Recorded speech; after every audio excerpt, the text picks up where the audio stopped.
చిత్తము విషాదము చెంది ఉండగా దానికి సంబంధించిన తర్కమే సత్యం అనిపించును. ఎప్పుడైతే విషాదము గురై ఉంటుందో చిత్తం, అప్పుడు తర్కం అంతా కూడా దాన్ని బట్టి లాజిక్ ఏర్పడి అదే ట్రూత్ అనిపిస్తూ ఉంటుంది. గీతోపదేశంలో ముందు అర్జునుడు కలిగింది ఇదే. అయితే అర్జునుడు కూడా లాజిక్ చెప్పాడు.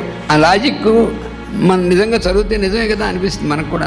ధర్మరాజుకి ఇప్పుడు విషాదం కలిగింది. నా కారణంగా ఇంత యుద్ధం వచ్చింది, వీళ్ళంతా నా కారణంగా చంపబడ్డారు అని బాధతో ఆయనకి విషాదం కలిగింది. డీప్ డిప్రెషన్ అంటారు చూసా, అలాంటి విషాదం అనమాట. భూమి మీద ఉన్నటువంటి మానవ జాతి యొక్క మనుగడకే ప్రమాదం తెచ్చిపెట్టున్నప్పుడు భగవత్ ప్రేరేపితమైనటువంటి విధంగా వచ్చేది ఇది యుద్ధం. అయితే ధర్మరాజుకి ఏమిటంటే ఈ ధర్మయుద్ధం అవునా కదా అని సంశయం. అసలు యుద్ధమే ధర్మమా, ఇది యుక్తివాదము అన్నారు. అంటే అవివేకి కాదు ఆయన, వివేకే. కానీ ఆ విషాదమైన సముద్రం నుంచి బయటికి తగలిగిన వాడు కృష్ణుడు ఒక్కడే.